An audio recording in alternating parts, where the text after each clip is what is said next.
사랑하는 영락교회 지체들에게 주 안에서 평화의 인사를 전합니다. 오늘은 5월 28일 목요일입니다. 오늘의 본문 말씀은 열왕기상 20장 13절로 30절까지의 말씀입니다. 오늘 본문 말씀은 이렇게 시작합니다. 한 선지자가 이스라엘의 아합 왕에게 나아가서 이르되 여호와의 말씀이 내가 이 큰 무리를 보느냐 내가 오늘 그들을 내 손에 넘기리니 너는 내가 여호와인 줄을 알리라 하셨나이다. 절체절명의 순간에 이제 벤하닷의 공격에 시리아의 공격에 멸망의 위기에 처한 그런 이스라엘 앞에 호련히 한 선지자가 나타나서 주님의 말씀을 통해서 그들의 나아갈 길을 전하고 있는 것이죠.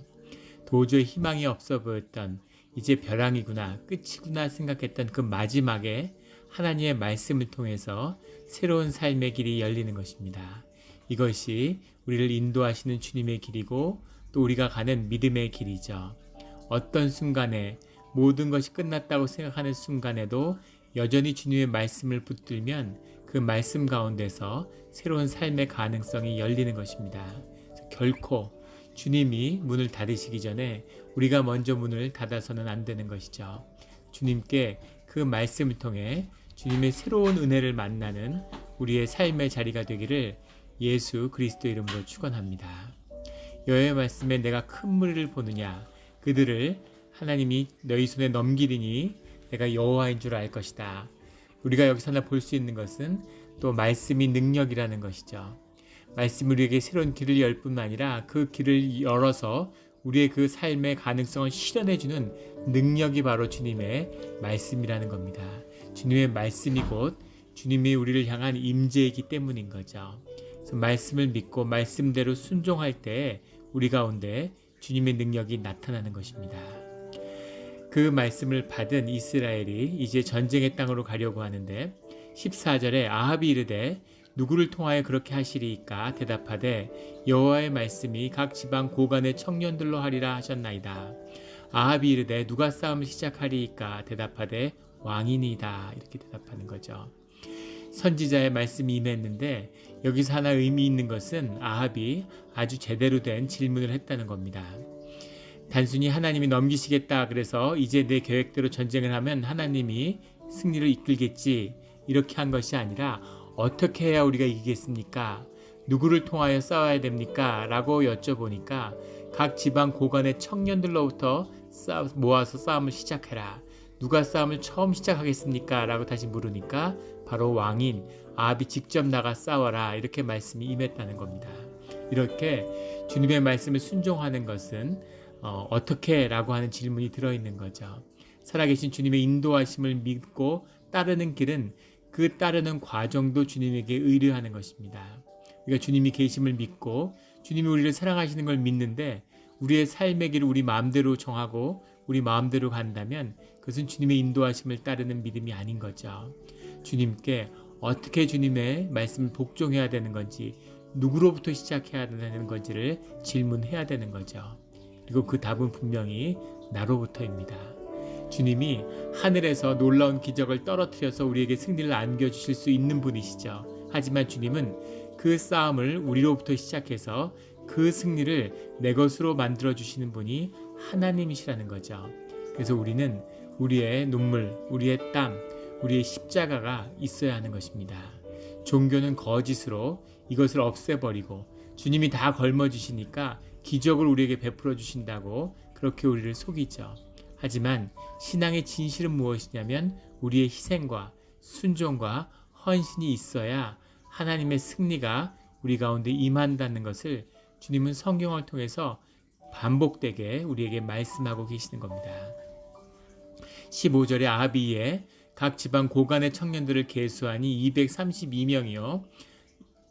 그 외에도 백성 이스라엘 모든 자손을 계수하니 7,000명이더라. 10지파가 이스라엘에 모여 있는데 수십만을 모을 수 있을 그런 상황일 텐데 그만큼 아합이 인심을 잃었을 수도 있고 기세가 전세가 기운 싸움에서 자원하는 사람들이 나오지 않았을 수도 있겠죠. 어쨌든 목숨을 걸고 이스라엘을 싸울 자들이 이제 얼마 남지 않은 것입니다. 근데 그 사람들을 데리고 정오에 나가서 벤하닷과 싸우려고 하는 거죠. 근데 베나닷은 그 장막에서 16절에 보면 그를 도운 봉신 왕들 30여 명과 함께 더불어 마시고 취한 중이라. 전쟁 중인데 대낮에 술을 먹고 취해 있다는 거죠. 승리를 확신하고 이미 전쟁이 끝났다고 보기 때문에 아무렇지도 않은 겁니다.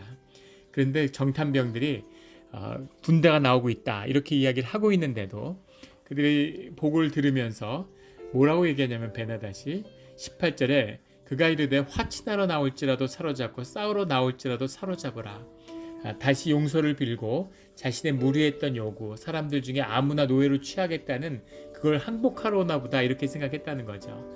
그렇게 나온 거라도 사로잡아서 끌고 오고 싸우러 나올지라도 사로잡아라 이렇게 얘기하는 겁니다. 왜 이렇게 확신에 찼을까요? 군대 장관에서 왕이 된 베나닷입니다. 전쟁이 무엇인지를 알고 있는 거죠. 전쟁은 기세의 싸움이죠. 기로 꺾이면 그러면 아무리 병력이 많고 무장이 좋아도 이기지 못하는 겁니다. 2차 대전 때 일본군이 싱가포르를 점령할 때 그때 싱가포르를 점령한 일본군의 병력은 2만 명이 채 안 됐다고 하죠. 그때 싱가포르를 경비하던 영국군은 20만 명이었습니다. 무장도 더 뛰어나고 해군력도 밀리지 않았죠. 무엇 하나 부족할 것이 없는데 거기서 수백 년 동안 그 자리를 지키고 있었던 이 식민지 부대가 나태해져 있는 거죠. 그런데 정글에 상륙해서 자전거를 타고 밀고 내려오는 일본군에 대해서 공포에 질려 있는 거죠. 적군이 얼마인지 얼마나 되는지 알지 못하는 겁니다. 그래서 싱가포르를 에워싸고 모두 몰살시키겠다고 위협하던 일본의 그 야마시타라고 하는 장군, 그 장군의 위협에 굴복한 거죠. 조건부 화평을 맺고 싶어 하는데 유명한 예스까 노까 이러면서 주먹을 때렸다고 하는 상을 모두 다 무조건 항복해라. 그래서 2만 명한테 20만 명이 무조건 항복을 했습니다.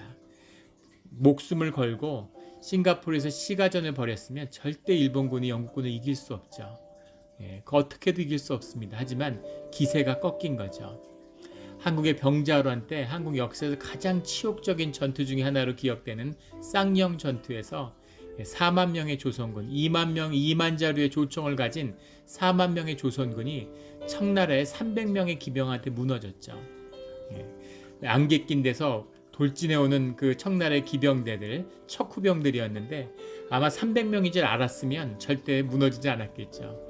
그런데 안개 속에서 얼마나 몰려와 있는지 모르고 그들이 총이 없고 활만 든 사람이라는 것을 몰랐던 거죠. 기세가 꺾여서 등을 보이고 총을 버리고 달아나기 시작하면서 그때부터 도륙전이 벌어져서 수천 명이 도륙을 당한 겁니다. 치욕적인 패배죠. 이것이 기세 싸움인데 이미 자기의 부인과 자식을 인질로 내놓겠다, 모든 금은을 내놓겠다고 그렇게 항복한 그런 이 아합과 이스라엘이 이제 기가 완전히 꺾였기 때문에 자기에게 덤빈다는 건 생각도 못할 거라고 생각했겠죠. 그런데 그들이 낮에, 밤도 아니고 낮에 자신들에게 돌격을 해올 거라고는 생각을 못한 겁니다.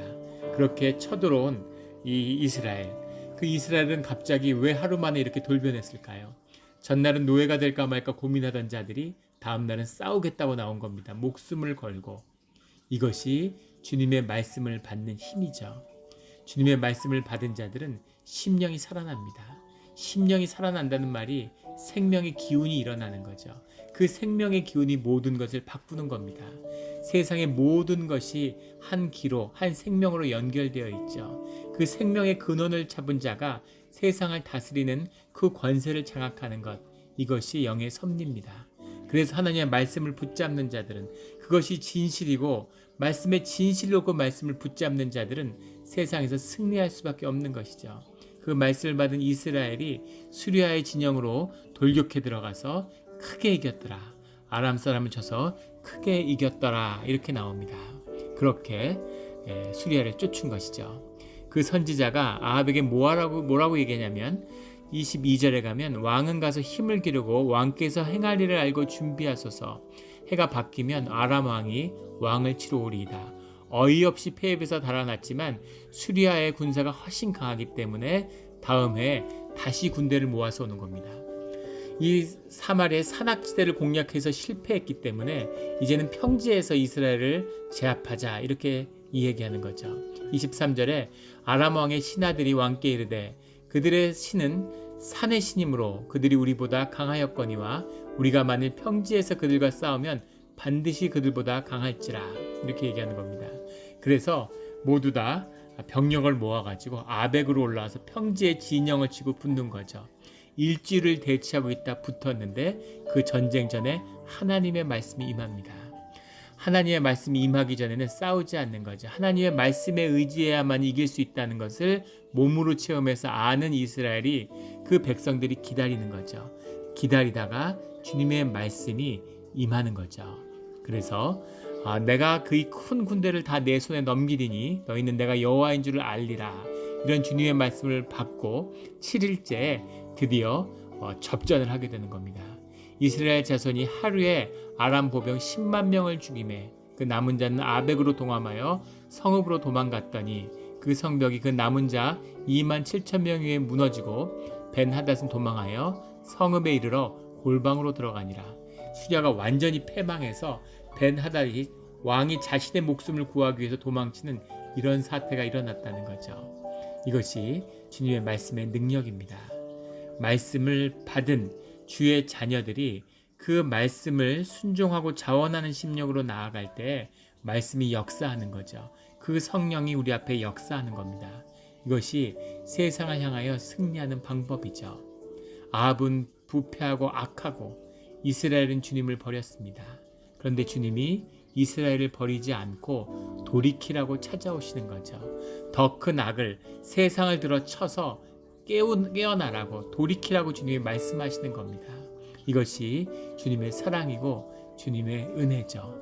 주님은 어떻게 이렇게 이스라엘을 사랑하실까? 이 악한 이스라엘을 왜 버리지 않으실까? 하지만 우리가 오늘 우리의 자녀들을 생각해 보면 주님의 마음을 알 수 있을 겁니다. 자녀가 아무리 악해져도 아무리 부모를 모른다고 해도 그 자녀를 버릴 수 없는 부모의 마음이죠. 그 안타깝고 사랑하는 마음으로 주님이 우리와 함께 하시고자 하는 겁니다. 주님의 말씀을 받아서 믿음으로 생명의 길로 나아가는 우리 모두가 되기를 예수 그리스도 이름으로 축원합니다. 아멘.